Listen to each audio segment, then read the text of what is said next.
And we should say tukwagaliza kisinga naffe twagala tubalabe nga muwangadde abalokola ababiri yatugamba ensonga lwaki bakwatagana nnyo ne Levikson yali ambuulira ekigambo kya Katonda nga musembeze eri Katonda n'ebirala bingi ogenda bisanga mu interview ya leero. We had a one-on-one with her. Kusanyusa nnyo nate okubalaba.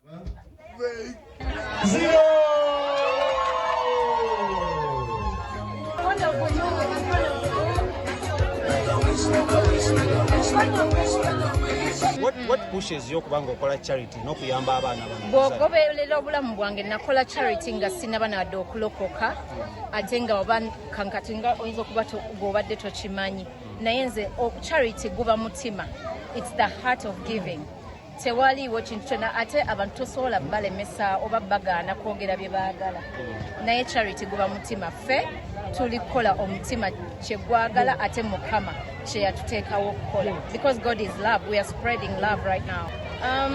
Ekisooka Desire Luzinda Foundation Mukama yampita okutandikawo ekyo ekitongole saakera bukezi n'enkikola n'olwekyo Bible egamba the Lord orders my footsteps kati buli step gye ntwala Mukama yandaga ekyokukola ate tetwelimitinga nti tukola kino kyokka. Mukama atwongezaako kubanga the path of the just shines brighter and brighter nti tekikomaawo ekintu kyeyongerayo tugenda mu mawanga ku mulamwa gwa love because osharinga love n'abantu abatalina mwasiriza.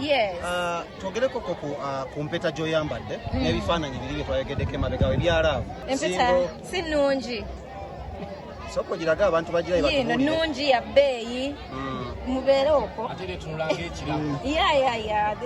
a nice ring. Ani agikwambaza oba ani agigula? Eri awo ku mubiri gwange tusigale okwo. Wagyegulira ng'otudde wannakyeyombekedde? Tesobola kudiba. Baagikugulira? Katonda agamba none shall lack their mates. Tuvuunulire. Tewali ate naawe totinkola ekyo. Amma enkolagana entuufu yeeriwa? Enkolagana yeeno charity ministry eno gye tulimu mwetambuliza obulamu. Sinamwegaanako ate tuli wano tukola tuli ffenna tuli happy. Mba mwegaanye bambi mumbuulire. Mwegaanye. Tuli mu ministry tukola. Era ndowooza ministry mugiraba. Bwe nalokoka bwette we twakwatagana era najja nga mbuulira ekigambo nga nsaamu amaanyi era mwebaza nnyo yeebale nnyo kungumya nakumpushinga. Mukama agamba nti at the right time he will make it happen. So mu kiseera ekituufu kijja kubaawo tewali buzibu bwonna. It's a choice.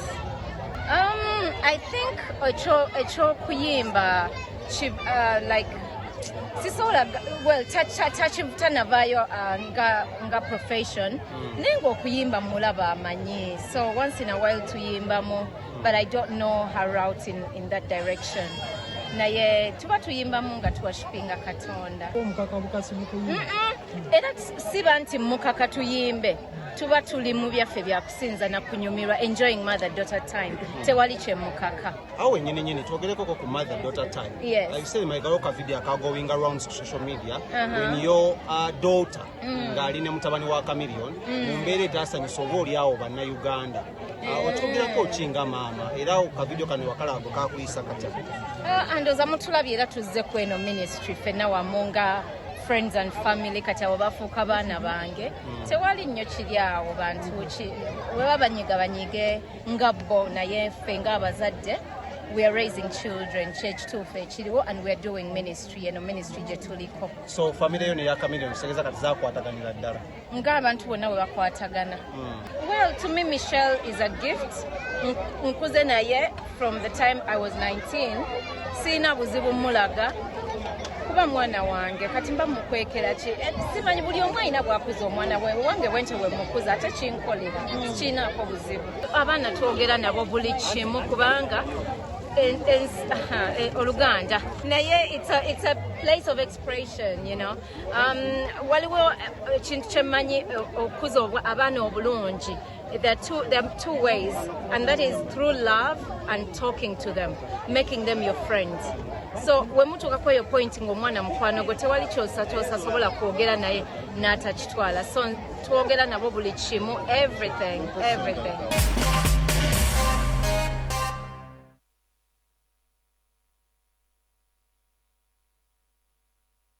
Okay. okay oyo abadde Desire Luzinda ne muwala waffe muzaala abaana nga mukyali bato munyumirwe n'abaana bammwe tamumbuzo wange ali mukuba jam already pregnant wabula ate tulina ensonga z'omukyala Evelyn Lagu tukwagaliza owone mangu